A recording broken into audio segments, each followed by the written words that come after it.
다 함께 일어나셔서 찬송 21장을 부르시면서 주일 사부 예배를 드리겠습니다.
오신 예수님을 바라보면서 함께 찬양하며 나아가겠습니다.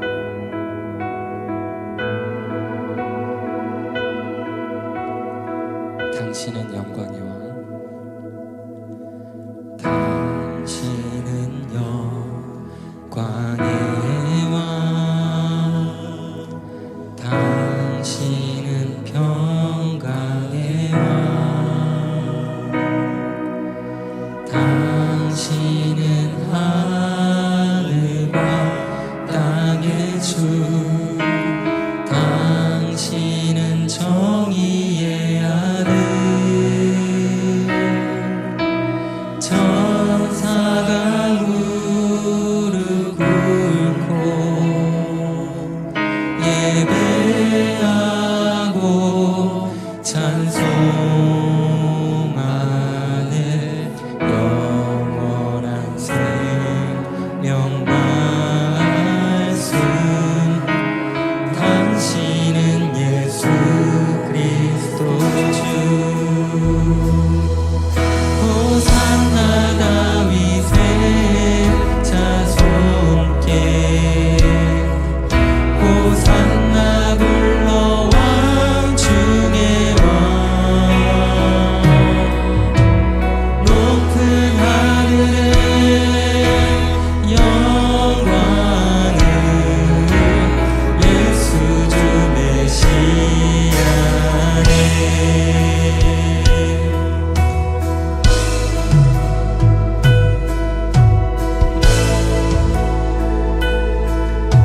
당신은 영광의 왕, 당신은 영광의 왕, 당신은 평강의 왕, 당신은 하늘과 땅의 주, 당신은 정의의 아들, 천사가 무릎 꿇고 예배하고 찬송하네. 영원한 생명 말씀, 당신은 예수 그리스도 주. 호산나 다윗의 자손께, 호산나 불러 왕 중의 왕, 높은 하늘에 영광을 예수 주 메시아. 호산나, 호산나 다윗의 자손께, 호산나 불러 왕 중의 왕, 높은 하늘에 영광을. 예수님께서 우리의 메시아 되시는 줄 믿습니다. 호산나,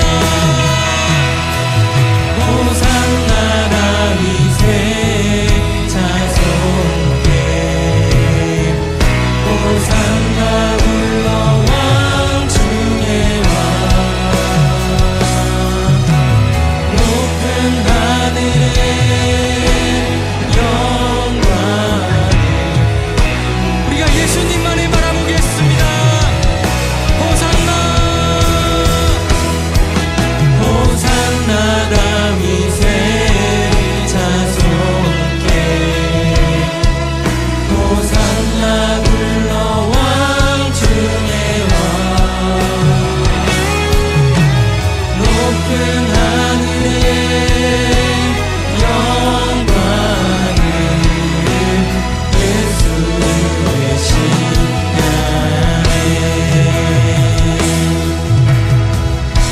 이 시간 함께 오늘 우리들이 예배를 위해서 간절히 기도하며 나아가겠습니다. 하나님 말씀은 민수기 17장 1절에서 13절까지 말씀입니다. 구약성경 225페이지입니다. 민수기 17장 1절에서 13절까지 말씀 제가 봉독하겠습니다. 여호와께서 모세에게 말씀하여 이르시되 너는 이스라엘 자손에게 말하여 그들 중에서 각 조상의 가문을 따라 지팡이 하나씩을 취하되 곧 그들의 조상의 가문대로 그 모든 지휘관에게서 지팡이 12를 취하고 그 사람들의 이름을 각각 그 지팡이에 쓰되 레위의 지팡이에는 아론의 이름을 쓰라. 이는 그들의 조상의 가문의 각 수령이 지팡이 하나씩 있어야 할 것임이니라.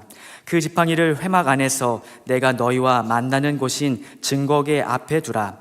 내가 택한 자의 지팡이에는 싹이 나리니 이것으로 이스라엘 자손이 너희에 대하여 원망하는 말을 내 앞에서 그치게 하리라. 모세가 이스라엘 자손에게 말하매 그들의 지휘관들이 각 지파대로 지팡이 하나씩을 그에게 주었으니 그 지팡이가 모두 12이라. 그 중에 아론의 지팡이가 있었더라. 모세가 그 지팡이들을 증거의 장막 안 여호와 앞에 두었더라. 이튿날 모세가 증거의 장막에 들어가 본즉 레위 집을 위하여 낸 아론의 지팡이에 움이 돋고 순이 나고 꽃이 피어서 살구 열매가 열렸더라. 모세가 그 지팡이 전부를 여호와 앞에서 이스라엘 모든 자손에게로 가져오매 그들이 보고 각각 자기 지팡이를 집어들었더라. 여호와께서 또 모세에게 이르시되 아론의 지팡이는 증거계 앞으로 도로 가져다가 거기 간직하여 반역한 자에 대한 표징이 되게 하여 그들로 내게 대한 원망을 그치고 죽지 않게 할지니라. 모세가 곧 그같이 하되 여호와께서 자기에게 명령하신 대로 하였더라. 이스라엘 자손이 모세에게 말하여 이르되 보소서 우리는 죽게 되었나이다. 망하게 되었나이다. 다 망하게 되었나이다. 가까이 나아가는 자 곧 여호와의 성막에 가까이 나아가는 자마다 다 죽사오니 우리가 다 망하여야 하리이까. 아멘. 이 시간 시온 찬양대에 찬양이 있겠습니다.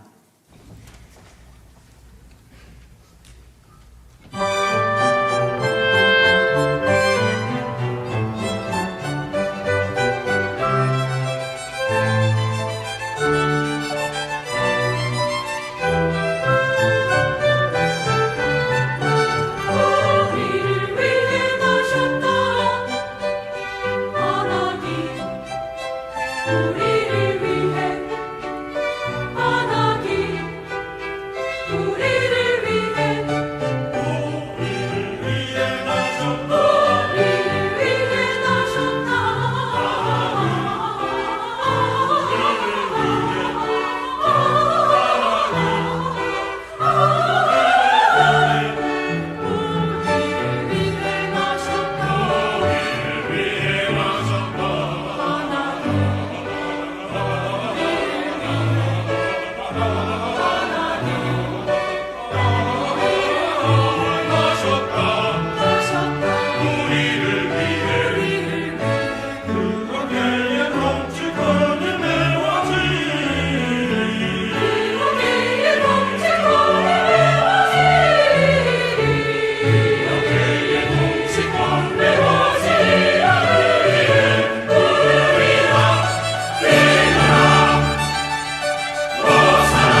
할렐루야. 오늘은 민수기 20번째 말씀으로 이 아론의 쌍난 지팡이, 아론의 쌍난 지팡이에 대해서 말씀을 드리도록 하겠습니다. 이 아론의 쌍난 지팡이는 교회 생활을 좀 하셨던 분들은 많이 들었던 얘기입니다. 이스라엘 사람들에게 가장 중요했던 성물은 법궤입니다. 법궤. 그 법궤가 이스라엘 백성들을 광야에서 약속의 땅으로 인도합니다. 그 인도할 때도 법궤가 앞장섰고, 구름기둥과 불기둥도 법궤 위에 내렸고, 전쟁을 할 때도 법궤를 앞세우면 이겼습니다. 이 법궤가 그렇게 중요한데, 이 법궤 안에는 십계명을 담은 돌판과 만나를 담은 항아리, 그리고 아론의 쌍난 지팡이가 들어 있었습니다. 이 오늘 본문에 나오는 이 아론의 쌍난 지팡이의 기적 역사는 이스라엘 백성들이 그 고생하던 애굽에서 나와서 젖과 꿀이 흐르는 가나안 땅, 약속의 땅에 들어가는 동안에 영적으로나 육신적으로 굉장히 중요한 사건입니다. 영적으로는 하나님이 세우신 영적 지도자의 중요성, 하나님이 세운 영적 지도자의 중요성을 가르치는 사건이었고, 육신적으로는 마른 막대기, 여기에서 무슨 희망이 있겠습니까? 이런 마른 막대기 같이 죽은 인생, 희망이 없는 인생도 믿음 안에서 싹이 나고 또 꽃이 피고 열매를 맺을 수 있다는 축복의 사건입니다. 이 아론의 쌍난 막대기 기적 사건은 이스라엘 백성들이 애굽에서 나온 지 한 1년 정도가 지난 후 시내 광야에, 힘들고 어려운 시내 광야에서 일어났던 사건입니다. 이스라엘 백성들이 애굽에서 나오면서 홍해가 갈라져서 육지처럼 건너고, 마라의 쓴물을 달게 만들어주시고, 또 르비딤에서 광야에서 정말 일용할 양식 걱정이 없도록 만나와 메추라기를 내려주시고, 또 르비딤에서 아말렉과 싸워서 이기는 기적을 체험하면서 이스라엘 백성들이 이 시내 광야에 이르게 됐습니다. 근데 이제 이 시내 광야에서 한 1년 정도, 11개월 정도 있다가 약속의 땅을 향해서 행진을 시작하자마자 고라와 다단과 아비람이 250명의 추종자들과 함께 모세와 아론에 대해서 반역을 일으켰습니다. 광야 생활이 너무 힘들다는 이유로, 또 젖과 꿀이 흐르는 땅이 애굽에서 나왔으면 금방 하나님이 축복해 주실 줄 알았는데 안 보인다는 이유로 원망하고 불평하면서 이 고라와 다단과 아비람, 또 그의 충동에 넘어갔던 250명이 그 모세와 아론에 대해서 반역을 일으켰습니다. 이 고라는 자신의 젊음과 실력을 앞세웠습니다. 가만히 보니까 나이 80이 넘은 모세와 그 대변인이라고 세운 그 모세 형이 4-5살 많으면 벌써 80대 중반에 이르렀는데, 이 사람들이 우리를 애굽에서는 나왔지만 축복의 땅으로 인도한다는 게 너무 육신적으로 마음에 안 드는 거예요. 너무 나이가 많고 힘도 없고, 전쟁이 나면 저 사람들이 나가서 싸울 수 있나? 괜히 우리 고생만 시킨다 하는 이유로 모세와 아론을 대적을 했습니다. 아비람과 다단은 장자권을 내세우면서 모세와 아론을 대적했습니다. 아비람과 다단은 그 야곱의 12아들 르우벤, 시몬, 그 12아들 중에 장자의 후손입니다. 우리가 장자의 후손인데 장자의 후손도 아닌 당신들이 왜 우리 앞에서 이래라 저래라 그러느냐. 이스라엘에서는 장자권, 우리나라도 옛날에 있었잖아요. 장자기 때문에 먼저 먹고 먼저 좋은 일 있고 먼저 좋은 자리 차지하고, 다 장자가 먼저 좋은 걸 차지하는데 장자의 피가 흐르지 않는 모세와 아론이 왜 우리 앞에서 이래라 저래라 하느냐 하면서 영적인 리더십을, 혈통을 문제 삼으면서 반역을 일으켰어요. 결과는 어떻게 됐습니까? 지난주에 말씀드렸던 것처럼 고라와 다단과 아비람은 땅이 갈라져서 죽는 재앙을 만났고, 250명의 추종자들은 하늘에서 불이 떨어져서 죽게 됐습니다. 민수기 16장 33절에 보면 그들과, 그 고라와 다단과 아비람이죠, 그들과 그의 모든 재물이 산채로 스올, 지옥의 불구덩입니다. 빠지며 땅이 그 위에 덮이니 그들이 회중 다 이스라엘 백성들이 눈으로 보는 앞에서 망했다는 거예요. 그리고 36절에 보면 여호와께로부터 불이 나와서 분향하는, 그냥 그 선동에 넘어갔던 250명은 하늘에서 떨어진 불로 다 태움을 받아 죽었다. 이런 역사가 지난 민수기 16장에 나옵니다. 아론의 쌍난 지팡이 사건은 바로 이런 심판 사건 후에 일어난 역사입니다. 하나님은 고라와 다단과 아비람과 같은 이런 영적인 교만한 반역자들을 심판하신 후에 하나님은 모세에게 이스라엘 백성들을 다 한 자리에 모으라고 그랬어요. 그리고 12지파에게 줄을 세워서 각 지파가 마른 막대기 하나씩 가지고 오고 그 지파의 이름을 르벤, 시므온, 갓, 단, 아셀 다 이름을 지으라고, 그 마른 막대기다가 이름을 쓰라고 그랬어요. 그리고 레위 지파 막대기에는 제사장 아론의 이름을 써라. 그리고 그 이름 쓴 막대기를 다 모세 앞으로 갖고 와가지고 그 12지팡이를 성막, 지금으로 말하면 성전이죠. 성막 안에 있는 증거계, 하나님을 만나는 그 성전의 가장 앞자리에 마른 막대기 12개를 갖다 놔라. 이렇게 말씀하셨어요. 민수기 17장 4절에 보면 그 지팡이를 회막 안에서 따라서 내가 너희와 만나는 곳, 공부하는 학교나 군인을 키우는 군대나 저 높은 산꼭대기나 사람들이 많은 시장에다가 마른 막대기를 갖다 놓으라는 게 아니라 내가 너희를 만나는 그곳, 하나님의 성전, 지성소 앞에다가 그 마른 막대기, 이름이 쓰여있는 막대기 12를 갖다 놓으라 그랬어요. 그리고 5절에 보니까 내가 택한 자의 지팡이, 하나님이 택한 자의 지팡이, 그 마른 막대기에서 싹이 날 거다. 싹이 날 거다. 마른 막대기에서. 이것은 이스라엘 자손이 너희에게 대하여 원망하는 말. 이스라엘 자손 중에 내가 장자인데 장자의 피도 흐르지 않는 모세와 아론이 왜 우리 앞에서 이래라 저래라 하느냐? 나이도 많고 힘도 없는 모세와 아론이 왜 제사장을 한다고 난리를 치느냐? 하는 그런 원망하는 말을 그치게 하리라. 이런 마른 막대기에서 싹이 나는 기적을 통해서 그런 원망과 불평을 잠재우겠다는 거예요. 그래서 7절에 보니까 모세가 그 지팡이들을 증거의 장막 안 여호와 앞에 두었다. 12개의 지팡이, 이름 써있는 막대기를 하나님의 성전에 갖다 놓고 8절에 이튿날 모세가 증거의 장막에 들어가 본즉 레위 집을 위해서 낸 아론의 지팡이, 그 나이 많은 아론의 지팡이에서 마른 막대기에서 움이 돋고 순이 나고 꽃이 피어서 살구 열매가 맺었더라. 이런 기적 사건 후에 이스라엘 백성들은 더 이상 이 혈통이 르벤 장자의 혈통이 아니더라도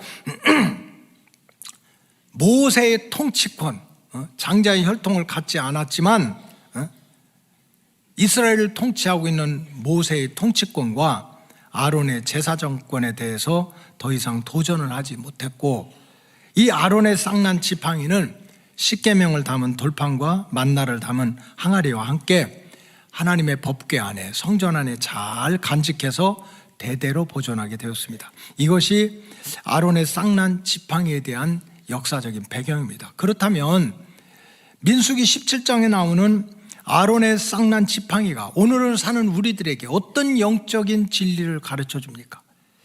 세상에서 구원받아서 저 약속의 땅 천국을 향해서 걸어가는 우리들에게 어떤 영적인 의미를 주고 있는가? 첫째는 하나님께서 내려주신 영적인 신분은 하나님이 끝까지 책임져 주신다.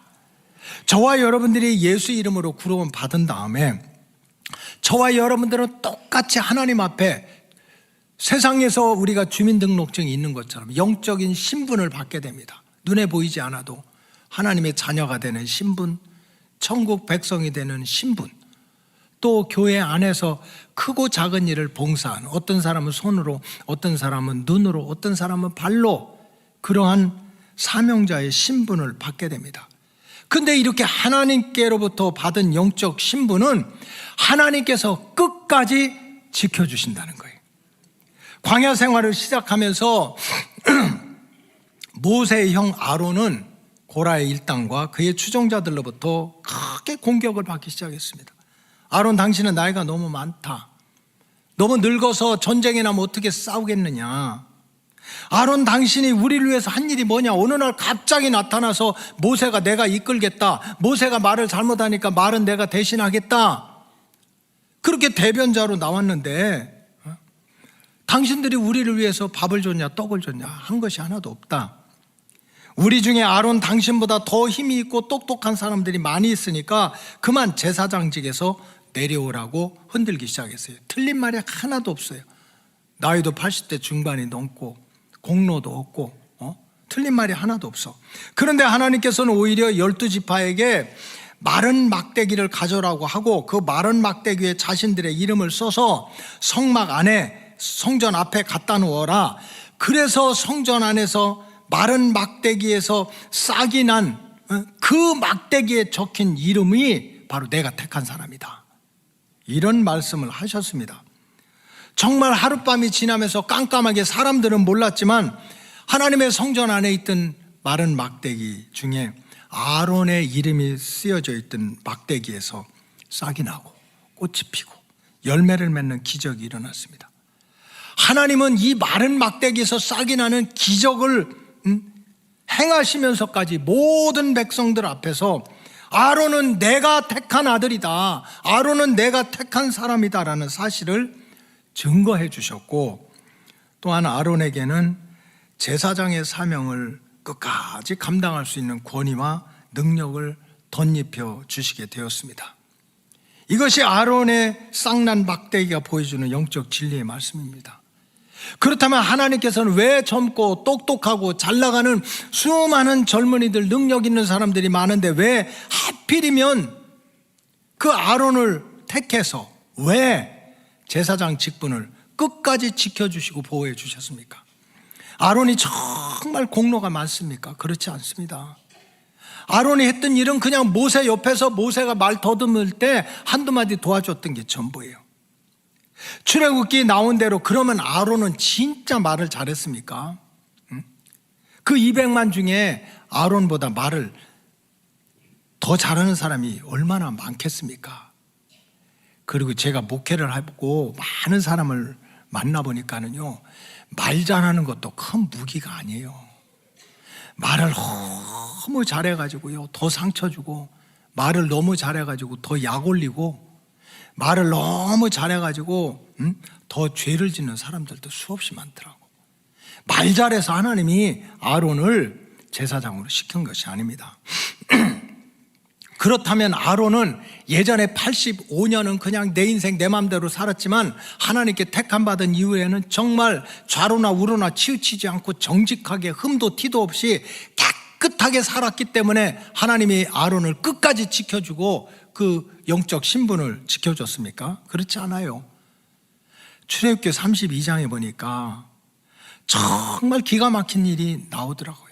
모세가 애굽에서 나와서 한 1년 동안 이스라엘 백성들을 인도하다 보니까 자기 나이도 많지 능력도 부족하지 어떻게 이 많은 사람들을 젖과 꿀이 흐르는 축복의 땅으로 인도하겠습니까? 그래서 내 힘으로는 도저히 안 되겠다. 나 하나님한테 은혜 받아야지. 하나님한테 능력을 받아야지. 그래서 시내산 꼭대기 위에 올라가서 40일 동안 금식하고 기도했어요.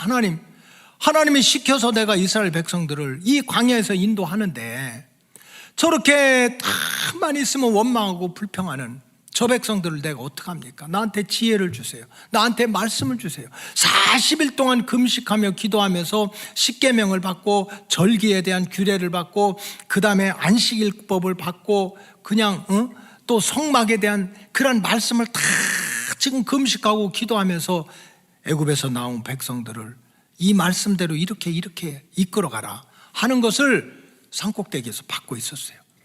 근데 저 산 밑에 있는 이스라엘 백성들이 그동안 1년 동안 열심히 달려왔으면 이제 잠깐 쉬는 동안 집도 정리하고 마음도 정리하고 이래야 될 거 아닙니까? 그런데 출애굽기 32장에 보니까 백성들이 모세는 기도하러 올라가더니 내려오지도 않는다고. 성경에 보니까 여러분들이 자세히 몰라서 그렇죠. 죽었나 살았나 모르겠다고. 하나님 만난다고 기도한다고 산꼭대기는 올라갔는데 문자도 안 받고 카톡도 안 보고 그렇게 지금 모세가 뭐 하고 있냐? 그러면서 모세 기다리다 안 되겠다 해가지고 야 우리들끼리 금가락지 금기고리를 꺼내가지고 송아지를 만들어서 이거를 우리 하나님으로 섬기자. 이런 말을 들었으면 적어도 제사장이고 적어도 모세의 형이라면 이거 절대 안 된다. 무슨 소리냐.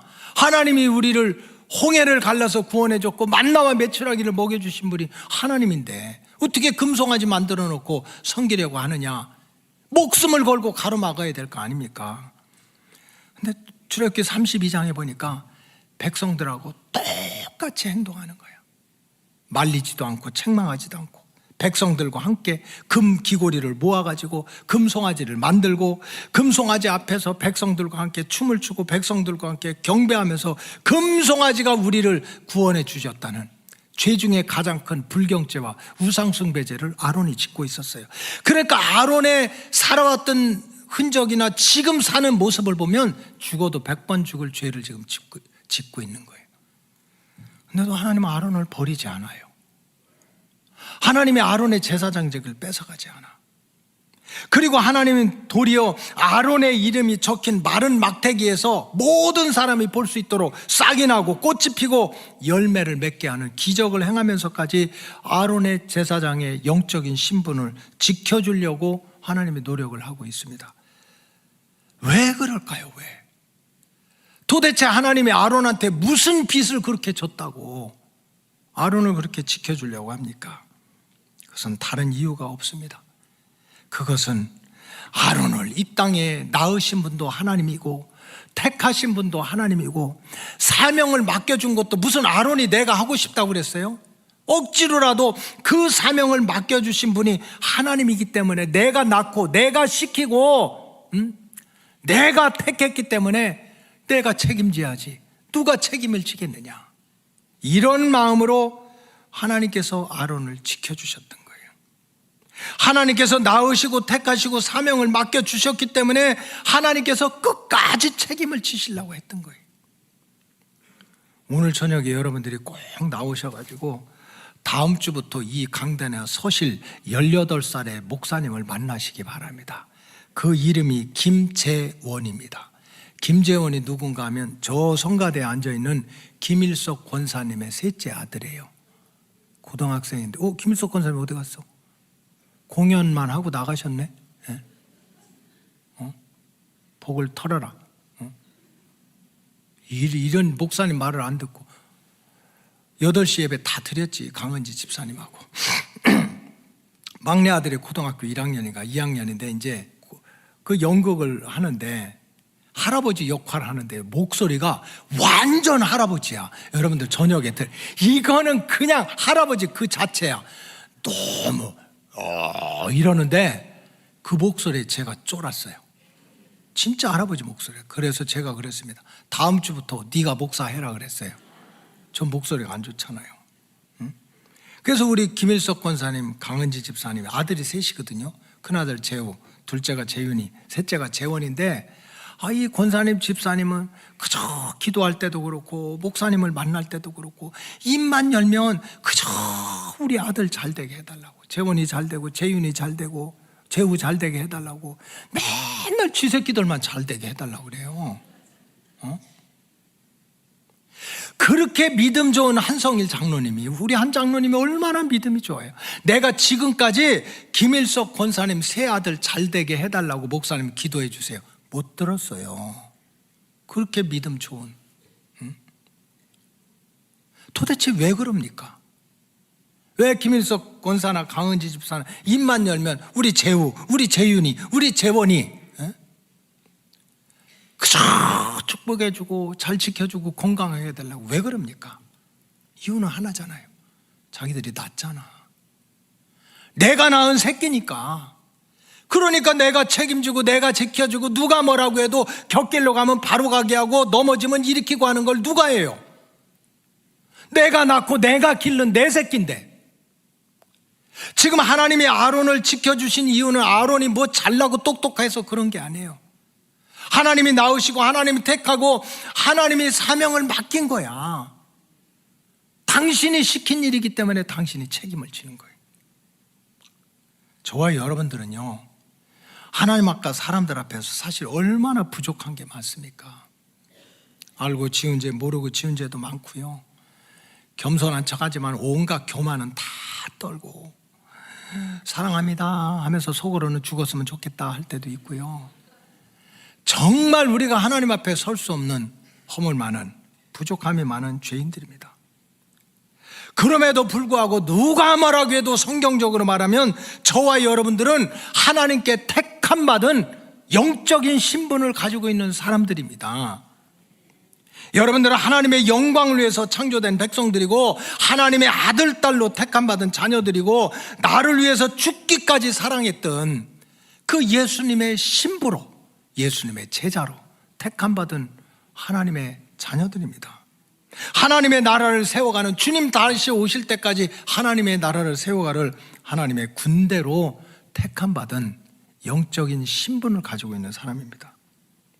하나님께서 우리를 낳으시고, 하나님께서 나를 택하셔서 이 거룩한 신분과 사명을 주셨기 때문에 하나님께서 끝까지 책임져 주실 줄로 믿습니다. 따라서 우리 로고스 가족들은 육신을 가지고 세상을 살아가다 보면 광야길을 걸어가던 이스라엘 백성들처럼 왜 힘든 일이 없겠어요? 200만이 천막 쳤다 부쉈다 하려면 얼마나 의견이 갈라질 때가 많겠어요. 힘들고 어려운 일이 얼마나 많겠어요.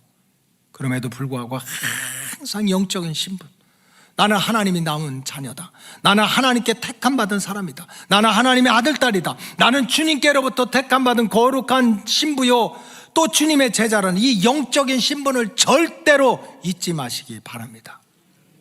그 영적인 신분 때문에 주님을 사랑하고, 그 영적인 신분 때문에 주님을 더 찬양하고, 부족하지만 그 영적인 신분 때문에 주님을 더 기쁘시는 일에 최선을 다하며 살아가시기 바랍니다. 그럴 때 우리를 고아처럼 버리지 아니하시고 세상 끝날까지 함께 하시는 주님의 사랑과 은총을 이 땅에서부터 누리게 될 줄로 믿습니다. 둘째로, 이 마른 막대기에서 싹이 난 역사는 마른 막대기에서도 생명의 역사를 이루시는 분은 하나님이시다 하는 이 진리를 붙들고 우리가 신앙생활을 해야 됩니다. 민수기 17장 8절에 보니까 이튿날 모세가 증거의 장막에 들어가 본즉 레위 집을 위해서 낸 아론의 지팡이에, 그 마른 막대기에 움이 돋고 순이 나고 꽃이 피어서 살구 열매를 맺었더라, 이런 말씀이 있어요. 아론의 지팡이는 마른 막대기입니다. 뿌리도 끊기고 잎사귀도 없는 마른 막대기예요. 이미 생명이 떠난, 생명력을 잃어버린 막대기입니다. 다른 말로 하면 더 이상 희망이 없는, 소생할 가능성이 없는 죽은 막대기입니다. 죽은 막대기. 그런데 이런 마른 막대기에서 순이 돋고 꽃이 피고 살구 열매를 맺게 하는 생명의 역사가 시작됐어요. 누구 때문에 그렇습니까? 하나님이십니다. 전능하신 하나님 때문에. 이미 죽었다, 말라버렸다, 뿌리도 없다, 잎새기 하나도 없다 하는 그 마른 막대기에서 싹이 나고 꽃이 핀 것은 하나님 때문에 그렇습니다. 성경에 보면 마른 막대기와 같은 위기가 우리 인생 앞에 수시로 찾아오는 걸 느낄 수 있어요. 살아날 소망도 없어, 인생 끝난 것 같아 하는 마른 막대기 같은 위기가, 그런 위기를 당했던 사람들이 많아요. 출애굽기 14장에 보니까 애굽에서 나온 백성들은 애굽에서만 나오면 끝날 줄 알았어. 예수만 믿으면 금방 모든 문제가 다 해결될 줄 알았어. 근데 애굽에서 나왔는데 예수 믿었는데도 여전히 쓴물을 만나고 아말렉 공격을 받고 눈에 보이지 않는 마귀에게 시달리고, 14장 이하에 보니까 애굽에서 나온 이스라엘 백성들은 당장 마른 막대기 같은 위기를 당하게 됐습니다. 뭡니까? 홍해바다라는 장애물을 만난 거예요. 뒤에서는 애국 군대가 쫓아오고 앞에서는 홍해바다가 가로막혀 있었습니다. 누가 보아도 끝난 거예요. 살아날 소망이 없는 거예요. 마른 막대기 같은 인생으로 추락한 겁니다. 옛날에 잘 나가면 뭐합니까? 지금 희망이 없는 죽어가는 인생의 자리로 추락하고 말았어요. 근데 이때 이스라엘 백성들에게 어떤 일이 일어났습니까?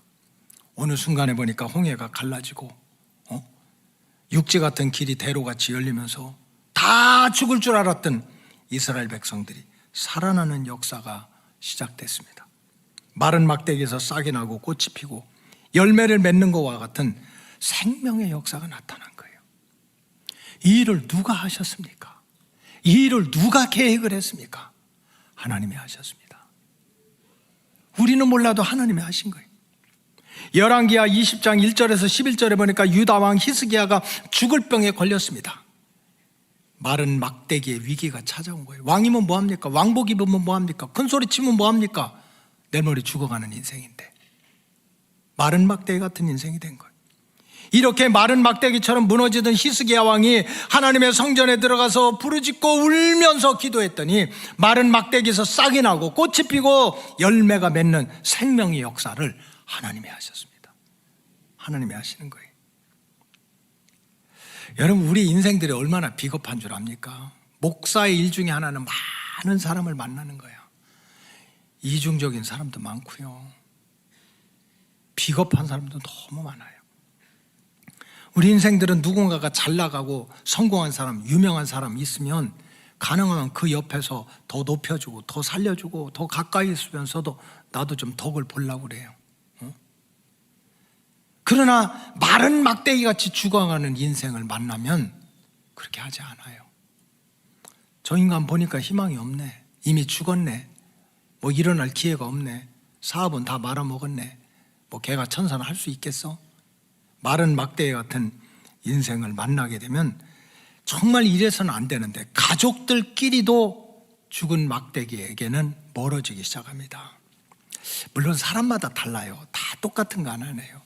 오래전에 나온 해외 토픽에 보니까 어떤 일본의 할머니가 남편을 너무 사랑해가지고 남편이 죽었어요. 여러분 생각 잘 하세요. 남편도 죽을 때가 와요. 그러니까 같이 사세요. 죽이려고 하지 말고. 온다니까. 그 남편이 죽었네. 그래서 이 남편을 유리관에도 놓고 썩지 않도록 진공으로 해가지고 남편 시신을 유리관에다 놓고 응접실에 탁자 위에 올려놓고 매일 남편하고 인사를 하는, 여보 잘 잤어, 여보 미안해, 오늘도 나만 밥 먹고 당신은 안 줘서, 응? 여보 춥지는 않았어. 8시에도 아멘 안 하고 9시 반에도 아멘 하는 사람 한 명도 없더라고. 그러면서 이미 마른 막대기가 되면 죽어버린 남편을 향해서 계속 사랑을 고백하고 유리관을 만져주고 그랬던 할머니가 있어요. 근데 우리나라 옛날 말에 기둥 조심해라 하는 그런 옛날 얘기가 있었어요. 어느 마을에 할아버지가 돌아가셨습니다. 그러니까 그냥 3일장을 치르면서 아이고 우리 아버지 돌아가셔서 불쌍해, 우리 남편 죽어서 불쌍해, 이래서 이제 나중에 이제 옛날에는 뭐 다 집에서 장례를 치렀으니까 염을 하고 입관을 하고 병풍 뒤에 놨다가 이제 마지막 장례를 치르기 위해서 관을 들고 이제 자녀들이 앞뒤로 6명이 관을 들고 이렇게 나오다가 옛날 마루에 기둥이 있잖아요.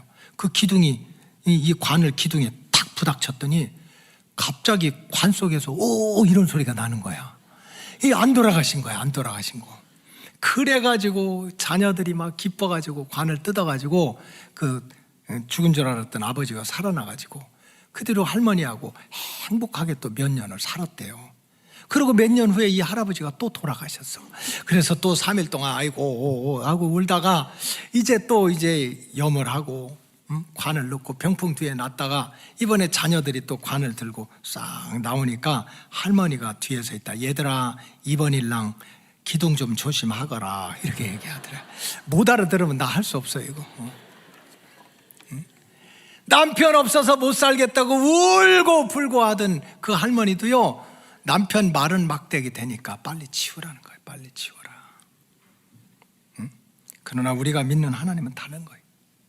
마른 막대기처럼 희망도 죽고 믿음도 죽고 생명력도 잃어버리고 복을 다 잃어버린 인생들이라 하더라도 싹이 나게 하고 꽃이 피게 하고 열매를 맺고자 씨름하시는 분이 우리가 믿는 하나님이세요.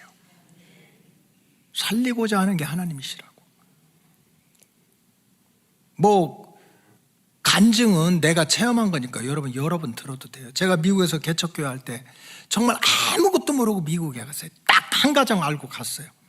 예배당도 없고 교인들도 없고 아무도 없었어요.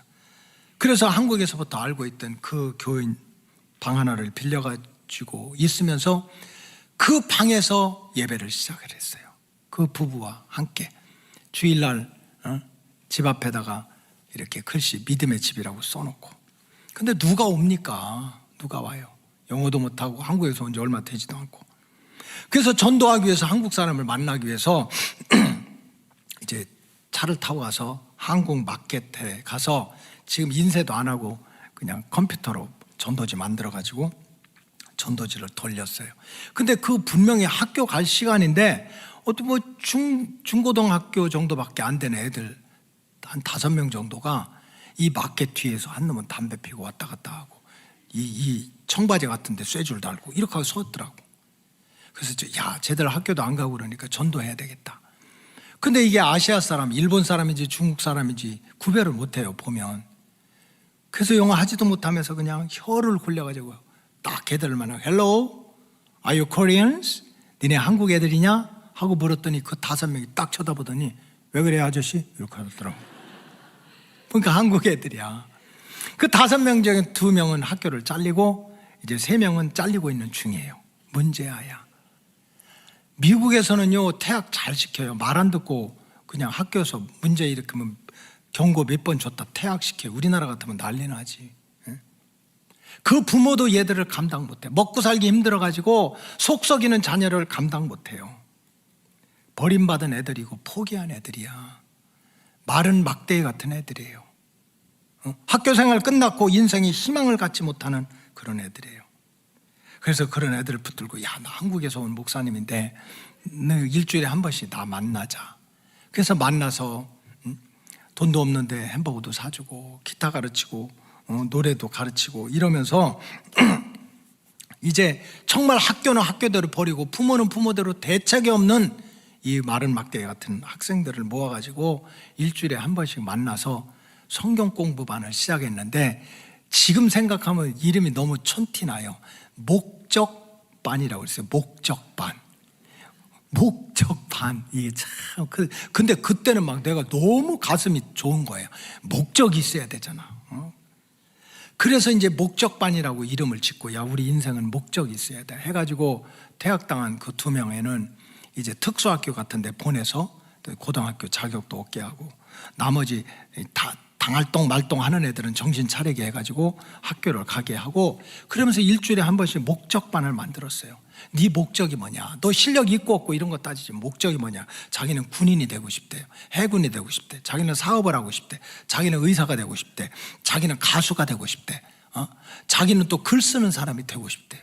그래서 애들을 모아가지고서 막 하는데 그 학생들한테 제가 가르쳤던 내용은요 다른 게 아닙니다. 무슨 영어 가르치고 수학 가르치고 한 게 아니야. 주구장창 만나기만 하면 성경 들고 성경 얘기를 해줬어요. 성경에 보니까 광야에서도 길을 내어주신 분이 하나님이더라. 사막에서도 생수가 쏟아지게 하는 분이 하나님이시더라. 죽어있는 무덤에서도 살려내는 분이 하나님이시더라.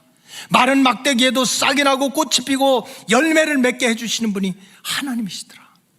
너네는 학교에서 버림받고 부모가 대책이 없는 마른 막대기 같은 애들이 아니냐. 이제 하나님 안에서 믿음 안에서 죽든지 살든지 하나님 안에서 꿈을 갖고 그 목적을 이루자 그랬어요.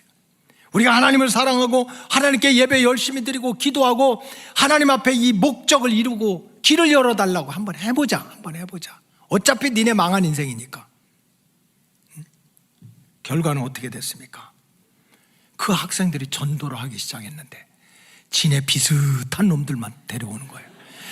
거의 학교에서 목이 간당간당 하는 애들 막 쇠줄 달고 막 노랑 파랑 문들고 껌 찍찍 씹고 목사님도 담배 피나요? 뭐 이런 놈들. 그래서 나 엊그제 끊었는데 이렇게 하고. 그래서 걔들 다 목적반에다 집어넣어가지고 한번 우리 믿음 안에서 목적을 이루어보자. 결과는 어떻게 됐습니까? 군대가 그렇게 원했던 애는 해군 돼가지고 해군 좋은 기술을 배워가지고 샌디에고 그 해군 기지에 배 밑에 들어가서 잠수하고 고치는 거 보통 사람의 월급의 3배입니다. 사업하는 애는 사업 잘했고 그렇게 학교 잘리고 의사 되고 싶다는 애가 UCLA 교수가 됐어요. 우리나라에서 욕 바가지로 먹고 있는 춤 잘 추는 가수 모식이라고, 거기서 제가 노래 가르치고 했던 청년이에요. 글쓰기 그렇게 좋아했던 여자애는 나중에 아마존이라고 미국에서 제일 큰 회사 아닙니까? 거기에서 이북, 전자북을 발행하는데 여자 부사장이 됐어요. 부사장. 여러분, 누가 하십니까? 하나님이 하시는 거예요. 하나님이. 지내놓고 보니까 정말 학교도 포기하고 부모도 대책 없는 마른 막대기 같은 학생들이었지만, 우리가 믿는 하나님은 마른 막대기에서도 싹이 나고 꽃이 피고 열매를 맺게 해주시는 분이라고 만날 때마다 주구장창 징그럽게 외치고 부르짖고 기도하자고 했더니, 마른 막대기에서 싹이 나고 꽃이 피고 열매가 맺게 하는 일은 하나님이 하셨어요. 하나님이 하신 거예요. 그러므로 우리 로고스 가족들은요, 사람들이 볼 때 야, 저 인생 참 불쌍하다, 희망이 없다, 죽은 거나 마찬가지야, 너는 망했어 라고 무시하고 조롱한다 할지라도 그 말 듣지 말고, 그 말 듣고 승질나서 그 사람 멱살 잡고 씨름하지 말고, 왜 이렇게 예수 믿으면서도 사람끼리 원수 맺고 그 사람과 싸우느라고 시간과 정력을 다 낭비합니까? 제 말 잘 들으세요. 사람이 내 인생을, 마른 막대기에서 싹이 나고 꽃이 피고 열매가 맺도록 사람이 내 인생을 바꿔놓을 수 있다면요, 사람 붙들고 씨름하세요. 멱살을 잡든지 말다툼을 하든지 하시라고. 아니에요. 마른 막대기에서 싹이 나게 하고 꽃이 피게 하고 열매를 맺게 하시는 분은 하나님이세요. 그러니까 우리 다시 시작해야 돼요. 신앙의 연조 자랑하지 말고, 직분 자랑하지 말고 다시 시작해야 돼요. 이 답답한, 정말 마른 막대기처럼 믿음도 식어지고 은혜도 식어지고 축복도 체험하지 못하고 약해진 이 영혼, 말라버린 이 영혼을 싹이 나고 꽃이 피고 열매를 맺게 하시는 분이 하나님이라면 다시 시작해야지. 하나님을 사랑한다고, 이제는 하나님 뜻대로 살겠다고, 누가 뭐라고 해도 하나님 붙들고 살겠다고 다시 시작하면 믿음도 살아나고 은혜도 살아나고 축복이 살아나는, 마른 막대기에서 싹이 나고 꽃이 피고 열매를 맺는 기적을 여러분들도 체험하게 될 줄로 믿습니다. 마지막으로 아론의 쌍난 지팡이가 주는 영적인 교훈은, 그런 정말 엄청난 하나님의 생명의 역사는 다른 데가 아닌 거예요. 하나님의 성전에서 시작된다는 진리를 배워야 됩니다.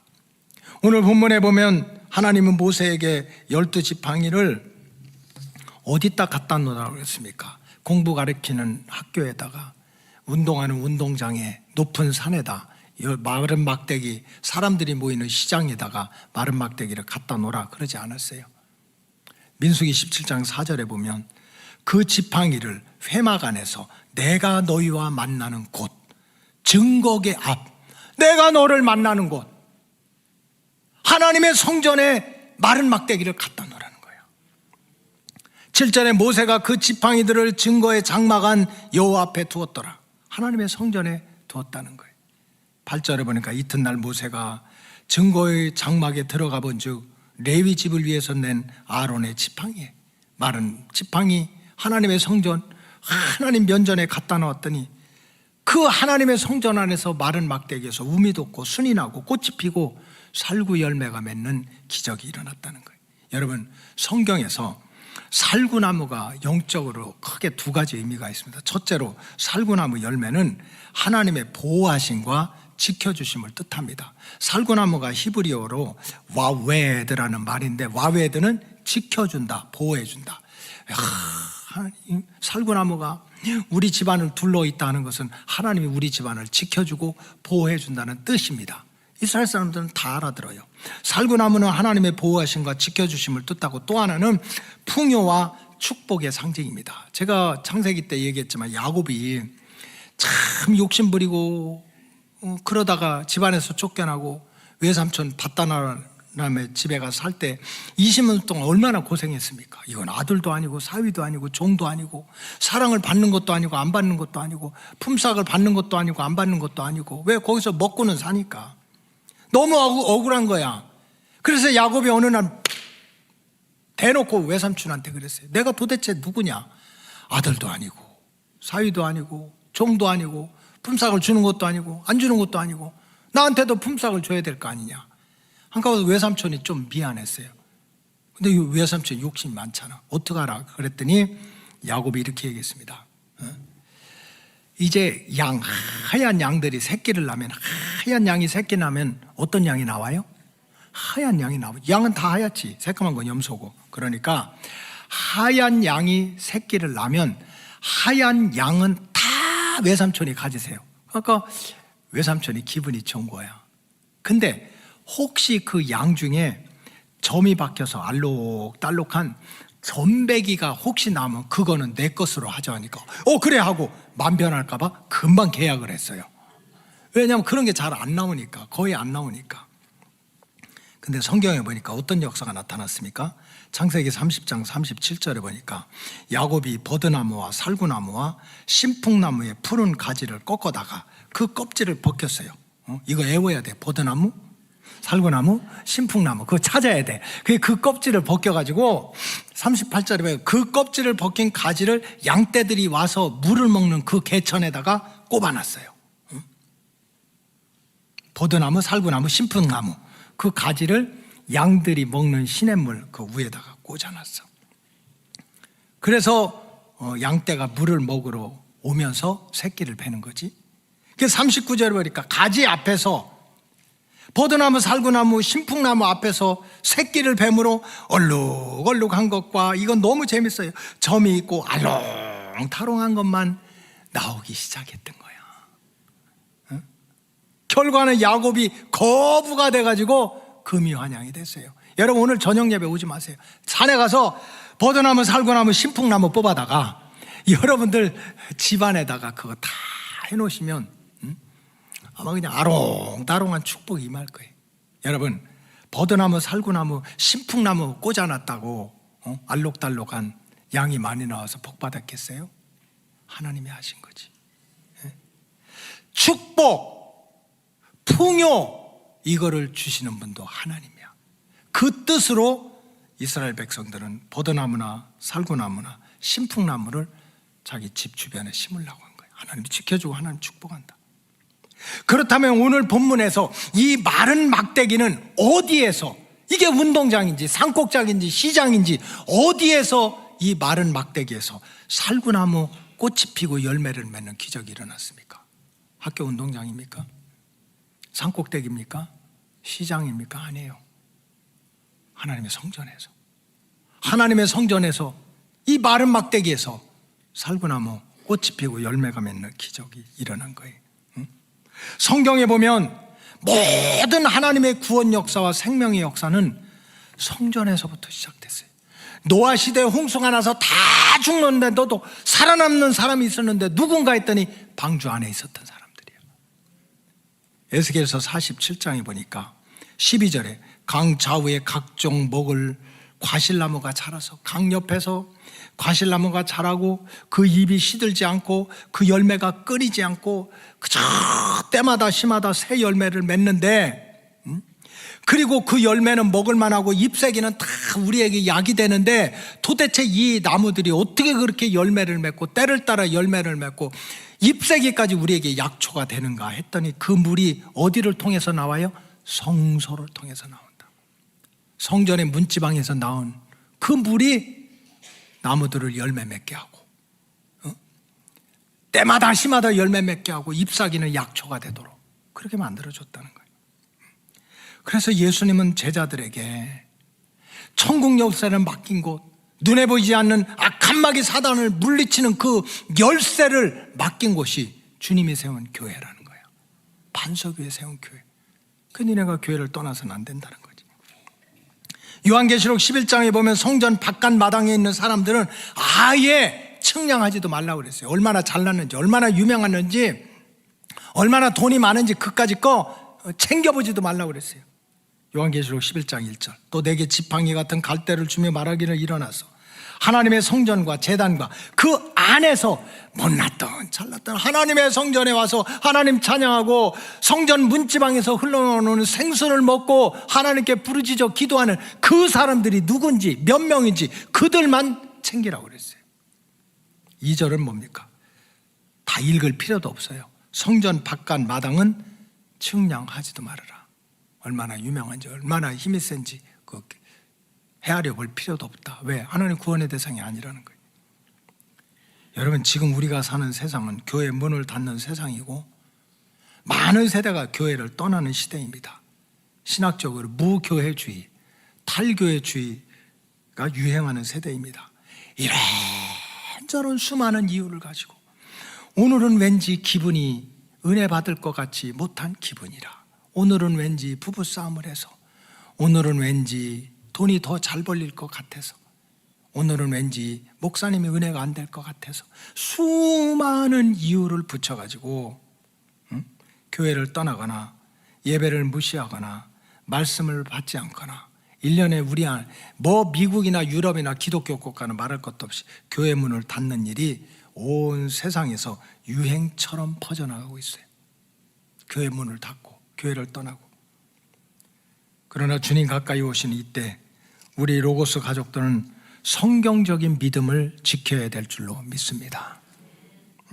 세상이 바뀌고 유행이 바뀌고 사람들은 바뀌어도 또 교회에 대한 인식과 평가가 수없이 달라진다 해도 교회를 떠나 살면 안 됩니다. 무교회주의자로 살면 안 되는 거예요. 이런 때일수록 더욱 하나님을 만나는 성전을 중심으로 믿음과 사명을 지켜가야 돼요.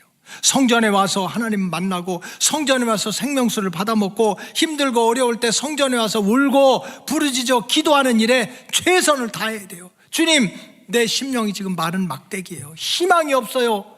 살아날 소망이 없어요. 아픈지도 모르겠어요. 마른 막대기가 아픈 줄 알겠어요? 이걸 때려도 가만히 있잖아요. 내 손만 아프지. 느낌도 없잖아. 그러나 하나님의 성전에 와서 주님, 이제는 너무 아파서 느낌도 없어요 하고 하나님의 성전에 와서 부르짖으면 마른 막대기에서도 순이 나고 꽃이 피고 열매를 맺게 하는 하나님을 꼭 만나게 될 줄로 믿습니다. 아론의 쌍난 지팡이 이 진리를 깨닫고 여기 계신 분 중에 한 심령이라도 내 믿음이 말랐고 사명이 말랐고 주님을 향한 사랑이 말라 있는 마른 막대기라면 다시 성전에서 흘러나오는 생명수를 받으시고 주님을 더 사랑하고 주님 앞에 더 가까이 와서 마른 막대기에서 싹이 나고 꽃이 피고 열매를 맺는 기적을 체험하시기를 주님의 이름으로 축복합니다. 기도하겠습니다. 하나님 감사합니다.